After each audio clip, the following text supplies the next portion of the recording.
You have to spend time with women that don't look, speak, and act like you in order to expand your consciousness. Women are the throat and the voice of Israel, and if women do not come together and they do not unify, especially in the state of Israel, there's going to be a lot of problems.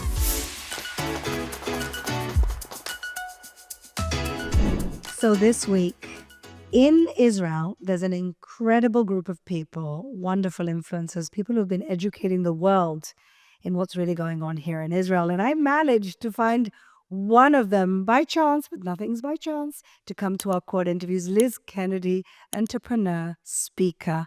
Thank you for being in Israel. I am so happy to be home. So Liz, you, after October 7th, you run an incredibly popular account for beauty, Yes. right? Because I've seen you and you do incredible, very interesting content. What happens on October 7th that you decide to do content on Israel? I educate people in Israel in a different type of way. I like to showcase the beauty of Israel, which is diversity. People think that Israel is just a bunch of white European Jews, and it's not. There's Jews like us that are Moroccan. There's Mizrahi Jews. There's Arab Jews. They're all different walks of life. And the women of Israel is what makes Israel so unique and special. I was saying earlier how the prime minister of Lebanon, Nawaf Salam, he was the president of the Court of Justice. Yeah. He called for the genocide of Israel, of Jews, which also means calling for the genocide of Muslim and Arab women that live in Israel. 18% of Israel is Muslim. 20. Yeah. 21% is Arab. So when you speak and call for the genocide of Israel, you're also speaking and calling for the genocide of Muslim and Arab women. Ani lo mevina, how the world does not understand. Because as you said, I don't think people see Israel as a diverse country. They don't. And I don't think people understand that in Israel, a 20% very happy Arab minority live here, including also Christians. People don't really see that because they've conflagrated all of the Arabs, like the Palestinian Arabs, and they don't understand the differences. And maybe that's our fault, that we haven't educated people enough. Well, people also look at me and they say, you're a white European Jew. And I'm like, actually, I'm half Moroccan. Right. I'm half Moroccan. And in Morocco, there's only 5% Jews. It's like Iran. Well, much less today, but there used to be. Used to 5% Jews. Yes, yes. So there's a massive misconception of who Jews are, what Jews are, and we are surrounded by countries that call for the genocide of Israel as a total, as a whole, forgetting that there's Muslims, there's Arabs, and women, spiritually speaking. The state of Israel is called she, her. Spiritually, it is a female vessel. Women are the throat and the voice of Israel. And if women do not come together and they do not unify, men look to us for emotional intelligence. They're more logical, black and white. They look to us for emotional intelligence. And if women don't come together, especially in the state of Israel, there's going to be a lot of problems. Well, I think that if your point has ever been proven correct, it was when we saw those 4 women coming out of captivity this weekend. Sure. How brave and strong. They wanted to humiliate them, and they ended up showing everybody that they weren't broken. To me, that moment showed exactly what you're saying, the spirit of Israel and the spirit of Jewish women. There is nothing like the spirit of Jewish women. There really is. I've yet to see women that young come out that strong. And of course, they're going through, God only knows, And will now, shouldn't know, but the trauma that they went through, and to come out smiling in that way. And we have to remember, it's not just the Jewish women in Gaza that are at the hands of extreme terrorism, the women that live there under Hamas rule. So how do we amplify the voices in Israel of women that are Muslim, that are Arab? They make up Jaffa, they add that diversity. I'm sitting eating at a restaurant with my father next to a woman with hijab. Why don't people know that? People don't know that. And if you walk around here in Jerusalem, You go to my gym, everybody's in the same Zumba class. Of course, yeah. Go to a makeup shop. You're a makeup entrepreneur. Sure. Everybody's there. Those are the things that unite us. And in fact, when people talk about Jerusalem and they see that it's the core of the problem, in fact, it's the laboratory for the solution. Sure. We're all living here in one place. Sure. And that's what beauty is. Beauty isn't just one aesthetic, one look. Beauty looks different in all parts of the world, right? And Israel is the capital, in my opinion. And I really believe all walks of life, all women, and you spot different women while you're walking down the streets. And I've never seen anything like it in my life. That is Israel. Well, I definitely agree with you. I've spent most of my political career advancing women, and I'm the co-founder of the Gulf Israel Women's Forum because I truly believed that if we were going to have a warm peace with the Arab countries, women had to lead the warm peace because we talk more and we bond quicker. That's just the way that we are. And men look to women.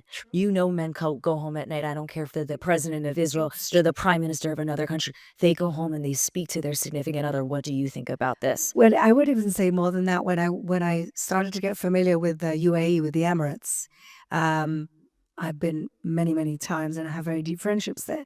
What I realized is everybody said it's a patriarchal society. It's actually a very matriarchal society. They're all mommy's boys. Yeah, like the Jews. absolutely. They're like the Jews. They're all mommy's boys. And they're really on the forefront of change, right, in the Middle East. And that's why they are becoming more of our partner. And we can look at a Sunni moderate Arab country that is leading the way in bringing values of tolerance in the region. It's definitely the UAE. Correct. And when people say, what should the model for the Arab world be? I say, just look at the UAE. 100%. And Saudi is now following. Yes. And once these other countries start to realize we live in 2025, we live in a modern world, we live in a modern society, and women are, again, the neck and the throat of this country. And in order for this country to thrive, we must always include the women's voices that are not just Jewish, that are Muslim, that are Arab. That is what makes Israel unique. Absolutely. And I think one of the things that we haven't done enough is elevate female voices coming from Israel. That's why we founded my show, The Quad, which is essentially the Jewish view, but with intelligent women. And we basically have 4 women who talk every week about current affairs, the topics that basically encompass the Jewish world. And that's really, it's my life's work to try and elevate women's voices here in Israel. And it's wonderful that you can come here from outside and see the strength of Israeli women. There's nothing like it. There's nothing like it. What kind of alerted you to this? All I know is that the world, especially women, we have a gift of coming together stronger. And when we amplify other women's communities, which in the beauty space is so prominent, especially in the US, you walk into a room of beauty entrepreneurs, so you have Jewish, Arab, Muslim, Christian, Hindu, you have everything. And we all come together because we love beauty, because it's not just what it does aesthetically, it's what it does to the mind. That's very interesting. So what you're saying is that the world of beauty, the industry of beauty, is an equalizer in terms of people coming together? Absolutely. I mean, some of the women I love the most are Muslim and Arab in beauty. And did anything change after October 7th when you walk into those rooms? Yes. What changed for you? I think that there's always so much tension in the Middle East, especially surrounding Israel and all the Middle Eastern countries. But October 7th is just such a pain point. There's so much pain on both sides. And until we have conversations of not just the pain, but how to come together and create unity, not just in Israel, but in the US. We're so good at it. But how do we get the Middle East? How do we get these women that I know? How do we come together and say, okay, let's stop these conversations for 5 seconds and let's coordinate events. Let's coordinate dinners. There is no point of living life on this earth in this lifetime spending time with women that only look, speak, and act like you. There is no point. You have to spend time with women that don't look, speak, and act like you in order to expand your consciousness. Liz, and having come out with this type of content, have you felt any pushback? I feel for the most part, women really resonate with my message. And that's why they follow me. Right. They love not just learning about how to use a product, the science behind it, but they want to mentally elevate their consciousness. And there's a science to it, right? When you speak to yourself in the mirror, when you repeat certain verbiage, the mind and the body don't know the difference. So imagine how much that can be amplified when we're speaking positively to other women. Hey, how do we create this change? The men don't want to do it, fine, no problem. How do we do it? How do we create these circles so then we can speak to them and elevate their consciousness? Amazing. And you come from an Israeli background as well. Your father grew up here. Yes. And how do you feel when you come to the country? Do you feel at home? Israel is my personality. It's down to earth. I like that. But you can have the bougie part, you can have the down to earth, you can pray, you can go to the beach, you can be spiritual, or you can have fun and go out to nightclubs. You can eat amazing food. You can try Middle Eastern cuisine. Then you can have Israeli, Arab, everything. There's something for everyone here. And that's what makes it so unique. I was just in Jaffa yesterday. I walked into a Nigerian Christian church. No one would ever know that there's a Nigerian Christian church in Jaffa, one of the most beautiful churches. I was so taken aback by the women that were in there, how they formed their own sense of community in a space that they might not feel, Jaffa's mostly Arab and Muslim. Yeah. So they probably feel ostracized, and they created their own community. And there's so many communities within communities in Israel, and that is the power of Israel. I agree with you. It's a wonderful mosaic of so many different people, and people don't actually understand that we are the most tolerant country in the Middle East. There's really no competition. Quite literally. Quite literally. The most tolerant country in the Middle East.